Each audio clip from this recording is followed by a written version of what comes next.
शुक्रवार 6 दिसंबर को भारत देश के संविधान निर्माता डॉक्टर बाबा साहेब भीमराव अंबेडकर के 68वें महापरिनिर्वाण दिवस के अवसर पर संविधान और बौद्ध धर्म की सच्चाई पर चर्चा के लिए एक जन जागरूकता सम्मेलन का बीदर के अंबेडकर सर्कल पर भव्य आयोजन किया गया।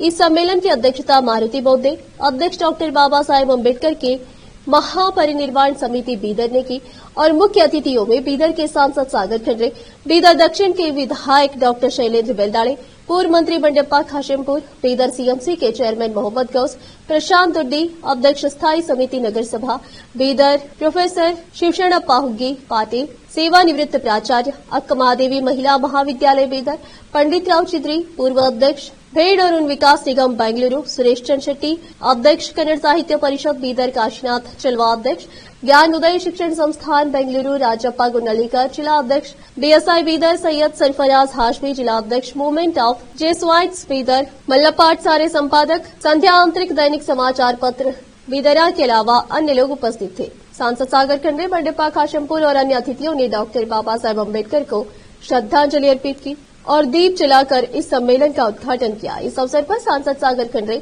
बंडेप्पा खाशेमपुर, मारुति बौद्धे और अन्य अतिथियों ने संबोधित किया।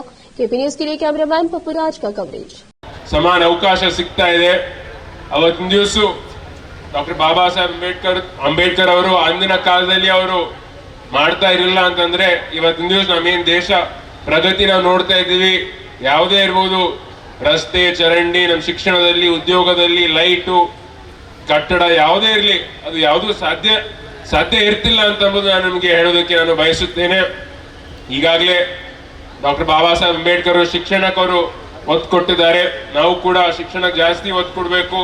ಇಲ್ಲೆಲ್ಲ ಚಿಕ್ಕ ಮಕ್ಕಳು ಇದ್ದಾರೆ, ಅದಕ್ಕೆ ಇವತ್ತಿನ ದಿವಸ ನಾವೆಲ್ಲರೂ ಬಂದಿದ್ದೀರಿ। ಆದ್ರೆ ನಂಗೆ ಜಾಸ್ತಿ ಸಮಯ ನಂಗೆ ತಗೊಳಕ್ಕಾಗೋದಿಲ್ಲ, ಬಾಲ್ಕಿಯಲ್ಲಿ ಕೂಡ ಕಾರ್ಯಕ್ರಮ ಇದೆ, ಅಲ್ಲಿ ಹೋಗ್ಬೇಕಾಗತ್ತೆ, ಮತ್ತೆ ನನಗೆ ಬಿಡ್ಬೇಕಾಗತ್ತೆ।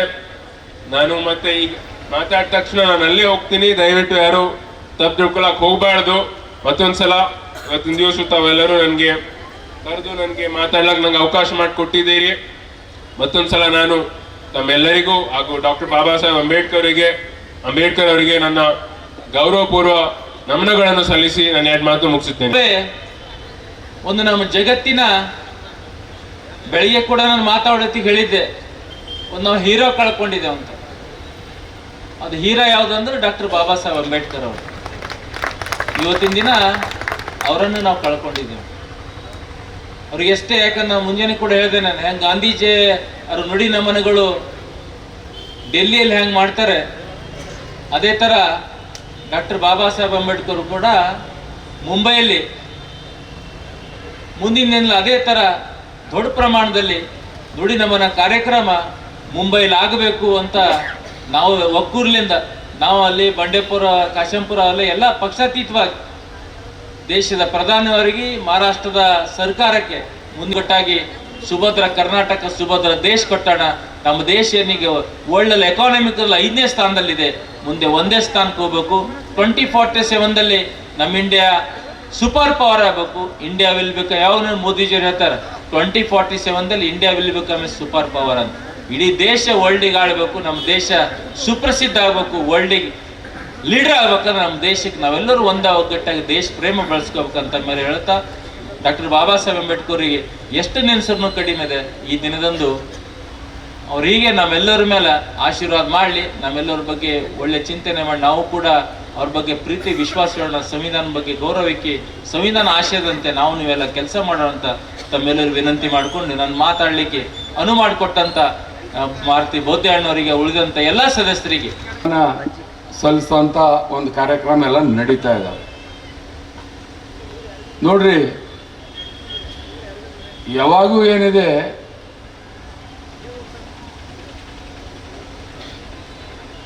ನಾವು ಎಷ್ಟು ಇರ್ತೀವಿ ಜೀವನದಲ್ಲಿ ಅದು ಇಂಪಾರ್ಟೆಂಟ್ ಅಲ್ಲ, ನಾವು ಇದ್ದಾಗ ಏನು ಮಾಡಿ ಹೋಗ್ತೀವಿ ಜೀವನದಿಂದ ಅಂಬೋದು ಇಂಪಾರ್ಟೆಂಟ್। ಹಾಗಾಗಿ ಎಲ್ಲರಿಗೂ ಒಂದೇ ಜನ್ಮ ಸಿಗ್ತದ, ಏಸಿರ್ತಾವ ನಮಗೆ ಮತ್ತೊಂದು ಮುಂದೆ ಮಾಡ್ತೀವಿ ಅಂತ ಏನಾರು ಇರ್ತದೇನೋ, ಎಲ್ಲರಿಗೂ ಒಂದೇ। ಅದರಲ್ಲೇ ನೀವು ಆದರೆ ಇವತ್ತು 21ನೇ ಶತಮಾನದಲ್ಲಿ ನಮಗೇನಾರ ಕ್ರಾಂತಿ ಮಾಡ್ಬೇಕಾಗ್ಯದ ಅಂದ್ರ ಅದು ಶಿಕ್ಷಣದಲ್ಲಿ ಕ್ರಾಂತಿ ಮಾಡಬೇಕು. ಇವತ್ತು ನೋಡ್ರಿ, ಹಿಂದೆ 40-50 ವರ್ಷ ಹಿಂದ ಕುರಿ ಕಾಯ್ದ್ವಿ, ಎಷ್ಟೋ ಎಕರೆ ಜಮೀನು ತಗೊಂಡಾರ. ಕೂಲಿ ಮಾಡಿವಿ, ಎಷ್ಟೋ ಎಕರೆ ಜಮೀನು ತಗೊಂಡಾರ. ಈಗ ನೀವು ಕುರಿ ಬಿಡ್ರಿ, ಏನ್ವಿ ಮಾಡ್ರಿ, 1 ಎಕರೆ ಜಮೀನು ತಗೊಳಕ್ಕಾಗಲ್ಲ. ಆದ್ರೆ ಈಗ ನಮ್ಮ ಮಕ್ಕಳಿಗೆ ನಾವು ಆಸ್ತಿ ಏನ್ ಮಾಡ್ಬೇಕು? ಈಗ ನಮ್ಮ ತಂದೆಯವರು ನಮಗೇನು ಕೊಟ್ಟಾರ, ಶಾಯದ್ ನಾವು ನಮ್ಮ ಮಕ್ಕಳಿಗೆ ಕೊಡ್ಲಕ್ ಸಾಧ್ಯ ಇಲ್ಲ ಅಂತ ಪರಿಸ್ಥಿತಿ ಇದೆ. ಇದು ಹಕ್ಕಿಕತ್ ಇದೆ, ಎಲ್ಲರೂ ಪರಿಸ್ಥಿತಿ ಇದೆ. ಹಂಗಾಗಿ ನಮ್ಮ ಮಕ್ಕಳಿಗೆ ಯಾವ ರೀತಿ ಬಾಬಾ ಸಾಹೇಬ್ ಅಂಬೇಡ್ಕರ್ ಅವ್ರು ಏನು ಸವಲತ್ತಿಲ್ಲದೆ ಅಂತ ಒಂದು ದೊಡ್ಡ ವಿದ್ವಾನ್ ಆಗಿ ಇವತ್ತು ಭಾರತದ ಸಂವಿಧಾನ, ಇವತ್ತು ಬಾಬಾ ಸಾಹೇಬ್ ಅಂಬೇಡ್ಕರ್ ಅವರ ಒಂದು ಸಂವಿಧಾನ ಅಡಿಯಲ್ಲಿ ನಾವು ನೀವೆಲ್ಲ ಚಾಚೆ ತಪ್ಪದೆ ಪಾಲ್ಬೇಕು. ಈಗ ಯಾರು ಅಂದ್ರು ನಾವೆಲ್ಲ ಅದರ ಅಡಿಯಲ್ಲೇ ಹೋಗ್ಬೇಕು. ಹೌದು, 100% ಹೋಗ್ಲೇಬೇಕು. ಜರ್ರ ಹತ್ತು ಕಡಿತ ಹೋದೇವಂದ್ರೆ ನಾವೆಲ್ಲ ಕಾನೂನೇ ಬಿಡಲ್ಲ ನಮಗ. ಅಂತ ಕಾನೂನು ಬಾಬಾ ಸಾಹೇಬ್ ಅಂಬೇಡ್ಕರ್ ಅವ್ರು. ಹಂಗಾಗಿ ಇವತ್ತ ಇನ್ನ ಬಹಳಷ್ಟು ಗುರುಗಳು, ನಮ್ಮ ಹುಗ್ಗಿಯವರು ಬಹಳಷ್ಟು ಜನ ಮಾತಾಡೋರಿದ್ದಾರೆ. क्योंकि जो शख्स अपने बच्चों को त्याग दिया, अपने ही हर चीज़ को त्याग देकर उन्हें इतना विश्व में, पूरे वर्ल्ड में नाम बनाया, तो हम उनके लिए कुछ नहीं कर रहे.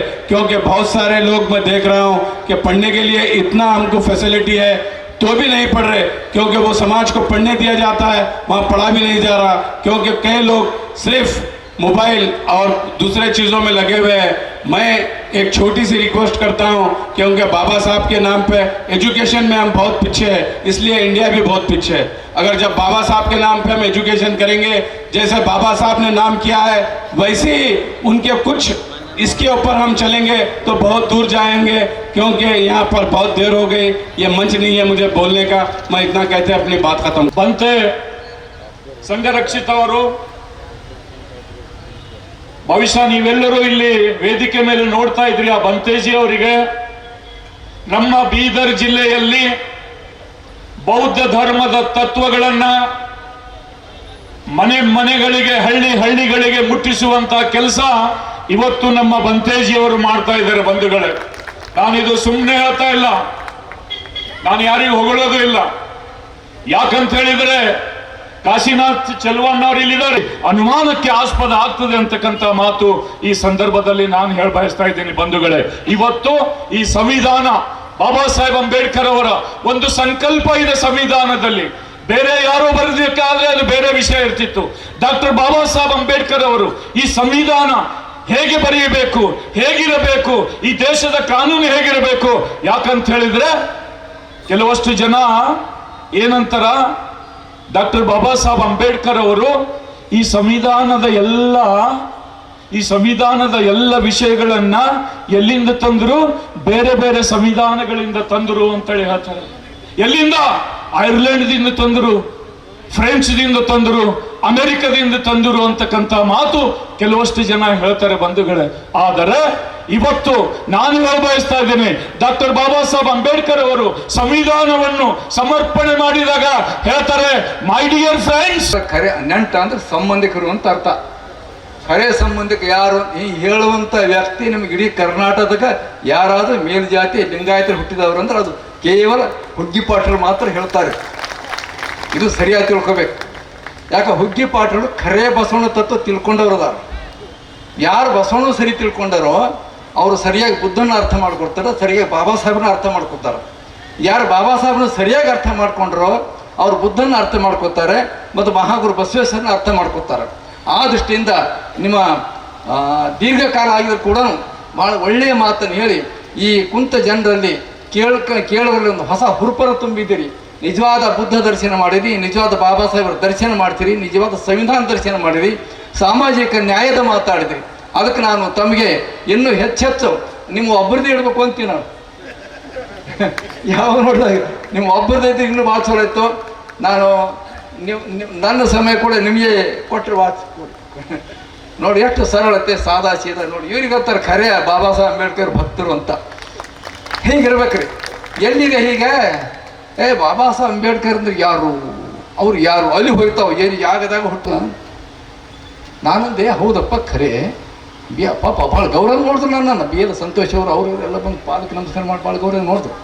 ಹೌದು ಎಲ್ಲ ಐತಿ, ನಿಮ್ಮ ಸರ್ಕಾರದೊಳಗೆ ನಿಮಗೆ ರೈಟ್ ಕಮಿಟಿಗೆ ಏನು ಜಾಗ ಕೊಟ್ರಿ ಎಂದೆ ನಾನು. ಹಿಂದೂ ಸರ್ಕಾರ ಇದ್ದಾಗೂ ಒಬ್ಬನಿಗೆ ಮಿನಿಸ್ಟರ್ ಮಾಡಿಲ್ಲ. ಮಾಡ್ಯಾರ? ಹಾಂ ಮಾಡ್ಯಾರ? ಇಲ್ಲ. ಈ ಇತ್ತೀಚೆಗೆ ಸರ್ಕಾರ ಇದ್ದಾಗೂ ಅವನು ಮಾಡಿಲ್ಲ. ಮತ್ತು ಕಾಜೋಳ ಅಂಥವ್ರು ಇದ್ರು ಕೂಡ ಎರಡೂ ಜಾತಿಯವರು ಕೇಂದ್ರ ಸರ್ಕಾರದ ಒಂದೊಂದು ಜಾತಿಯವ್ರಿಗೆ ಇಬ್ಬಿಬ್ಬರು ಮಿನಿಸ್ಟ್ರಿ ಕೊಟ್ಟರು ಕೇಂದ್ರ ಸೆಂಟ್ರದಾಗ. ನೋಡ್ಕೊರಿ ಈಗ, ಹಾಕ್ರಿ ಕಣ್ಣು ಈ ಕಡೆ ಕರ್ನಾಟಕ ಭಾಗದಾಗ ಮಾಡಿಲ್ಲ. ಹಾಂ ಅಂದಾಗ ಸಮಾನತೆ ಹೆಂಗೆ ತರ್ತೀರಿ ನೀವು? ಅದಕ್ಕೋಸ್ಕರವಾಗಿ ಸಂವಿಧಾನ ಬಂದರೂ ಕೂಡ ಸಂವಿಧಾನದ ಹಕ್ಕನ್ನು ಕಸ್ಕೊಳತ್ತಾರ. ಅದಕ್ಕಾಗಿ ಸಂವಿಧಾನ ಜಾರಿಯಲ್ಲಿ ಬಂದಿದೆ. ಆದರೆ ವ್ಯವಸ್ಥಿತವಾದ ರೀತಿಯಲ್ಲಿ ಸಂವಿಧಾನ ಹಕ್ಕನ್ನು ದೀನ ದಲಿತರು ಶೋಷಿತರಿಗೂ ಮಹಿಳೆಯರಿಂದ ಕಸ್ಕೊಳಕತ್ಯ. ಅದೇನೋ ಕರ್ನಾಟಕದ ಪುಣ್ಯ ಪಾಪ ಸಿದ್ದರಾಮಯ್ಯ ಸಾಹೇಬರು ಶೋಷಿತ ಸಮುದಾಯದಿಂದ ಬಂದಿದ್ದರಿಂದ ಸ್ವಲ್ಪ ಏನೋ ಒಂದು ಒಳ್ಳೆ ರೀತಿಯಿಂದ ಮಾಡಕ್ಕೆ ಹೋದ್ರೆ ಅದಕ್ಕೆ ಅನೇಕ ರೀತಿ ತೊಡಕು ಮಾಡಕತ್ತಾರೆ. ಏನು ನನ್ನ ವಿಷಯ ಬಾಬಾ ಸಾಹೇಬ್ರ ಬಗ್ಗೆ ಬರ್ತೀನಿ, ಭಾಳ ಮಾತಾಡಲ್ಲ. ಬಾಬಾ ಸಾಹೇಬ್ರೊಬ್ಬರು ದೇಶಭಕ್ತ. ಒಂದೆರಡು ಮಾತು ಹೇಳಿ ನಾನು ಮತ್ತೊಂದು ಸ್ವಲ್ಪ ಈ ಸಮಾಜದ ಬಗ್ಗೆ ನನಗೆ ಸ್ವಲ್ಪ ನೋವಿದೆ, ಅದನ್ನು ಹೇಳ್ತೀನಿ. ಹಮ್ಮಿಕೊಂಡಂಥ ಈ ಸಭೆಗೆ ಪೂಜ್ಯರಾದಂಥ ಅಪ್ಪಾಜಿಯವರಿಗೂ ಹಾಗೂ ಪೂಜ್ಯ ಬಂತಿಯವರ ಕಾಲಿಗೆ ನಮಿಸುತ್ತಾ, ವೇದಿಕೆ ಮೇಲಿದ್ದಂಥ ಯಾರೂ ಹೆಸರು ತೊಗೊಂಡು ತಪ್ಪು ತಿಳ್ಕೊಬೇಡ್ರಿ. ವೇದಿಕೆ ಮೇಲಿದ್ದಂಥ ಎಲ್ಲ ಗಣ್ಯರೇ, ಸಹೋದರಿಯರೇ ಹಾಗೂ ಬೀದರ್ನ ಎಲ್ಲ ನಾಗರಿಕರೇ, ಸಮಾಜದ ಅಭಿಮಾನಿಗಳೇ, ಅಂಬೇಡ್ಕರ್ ಅವರ ಅನುಯಾಯಿಗಳೇ, ಹಿತಚಿಂತಕರೇ, ಈ ಒಂದು ಕಾರ್ಯಕ್ರಮ ಸುಮಾರು 4 ಗಂಟೆ ಪ್ರಾರಂಭವಾಗಿತ್ತು. ಅದನ್ನು ಕಾರಣಾಂತರಗಳಿಂದ ಇಲ್ಲಿ ಕೋರ್ಟ್ ಇದೆ, ಮೈಕಿನ ಶಬ್ದ ಹೆಚ್ಚಿ ಬಂತ ನಮ್ಗ ಪೊಲೀಸ್ 2-3 ಸತಿ ಮಾತಿನಲ್ಲಿ ಗೊಂದಲ ಸ್ಟಾರ್ಟ್ ಆಗಿತ್ತು. ಆದ್ರೂ ಕೂಡ ಹೆಚ್ಚಿಗೆ ಬೆಳೆಸಿನ ನೀವು ಎಲ್ಲ ಕಡೆ ಭಾಷಣ ಕಾರಣ ನೀವೇ ಇದ್ರಾಗ ನಮ್ಗೆ ಮತ್ತೆ ಯಾರು ಇದ್ದಿಲ್ಲ. ಇವತ್ತು 108 ಮಂದಿ ಆಗಿರ್ಬೇಕು. ಆದ್ರೆ ನಾವು ಯಾಕೆ ಹೇಳ್ತೀನಿ ಮಾತಂದ್ರೆ, ಎಲ್ಲ ಮಾಡೋದು ಕೆಲಸ ಅವರು. ಇಂಥ ಕೆಲಸ ಮಾಡಿ ನಾವು ಇವತ್ತು ಕೂಡಬೇಕಂದ್ರೆ ನನಗೆ ಮನಸ್ಸಿಲ್ಲ. ಆದ್ರೆ ನೀವು ಹೇಳ್ತೀರಿ, ಹಿರಿಯಿದ್ರಿ, ನೀವು ಕರೆಸ್ರಿ, ನೀವು ಕೂಡಿಸ್ರಿ, ನೀವೇನು ಆಜ್ಞೆ ಮಾಡ್ತೀರಿ ನಾವು ಪಾಲನೆ ಮಾಡ್ತೀವಿ ಎಂಬುದು ಮಾತು ಹೇಳಿ ಇವತ್ತಿನ ಮಾತಾಡ್ಬೇಕಾಗ್ಯದ. ಆದ್ರೆ ಸಮಾಜದಾಗ ಯಾರ್ಯಾರು ದುಷ್ಟ ಕೆಲಸ ಮಾಡ್ತದ್ರ, ಸಮಾಜದಾಗ ಯಾರು ಕೆಟ್ಟ ಕೆಲಸ ಮಾಡ್ತಾರ, ನೀವು ಸಮಾಜದವ್ರಿದ್ದೀರಿ, ನೀವು ನಿರ್ಣಯ ಮಾಡಬೇಕು. ನೀವು ಅವ್ರಿಗೆ ಕೆಟ್ಟ ಕೆಲಸ ಬುದ್ಧಿ ಕಲಿಸ್ಬೇಕು. ನೀವು ಅವ್ರಿಗೆ ಎಲ್ಲಿ ಭೀ ನಾ ತಪ್ಪು ಮಾಡಿದ್ರು ಭೀ ನನ್ನ ಶರ್ಟ್ ಹಿಡಿದು ಕೇಳ್ರಿ, ಯಾರು ತಪ್ಪು ಮಾಡಿ ಶರ್ಟ್ ಹಿಡಿದು ಕೇಳ್ಬೇಕಂತ ನಿಮ್ಮ ಮುಂದೆ ನಾ ಕೈ ಮುದ್ದೆ ಕೇಳ್ಕೊತಾ ನನ್ನ ಮಾತಿಗೆ ವಿರಾಮ ಕೊಡ್ತೀನಿ. ಈ ಒಂದು ಸಭೆಯಲ್ಲಿ ಎಲ್ಲ ನನಗೆ ಮಾತಾಡೋಕೆ ಅವಕಾಶ ಕೊಟ್ಟಂಥ ಎಲ್ಲರೂ ಇಲ್ಲಿ ಬಂದಂಥ ಎಲ್ಲ ಮಹನೀಯರಿಗೆ ನಾನು ಹಾಗೂ ನನ್ನ ಎಲ್ಲ ಟೀಮಿನವರಿಗೆ, ಎಲ್ಲ ಸ್ನೇಹಿತರಿಗೆ ನನಗೆ ಮಾತಾಡೋಕೆ ಅವಕಾಶ ಕೊಟ್ಟಂಥ ಎಲ್ಲರಿಗೂ ವಂದಿಸಿ, ನೀವು ಎದುರ್ಕೊಂತ ಎಲ್ಲ ನನ್ನ ಸಹೋದರಿಗೆ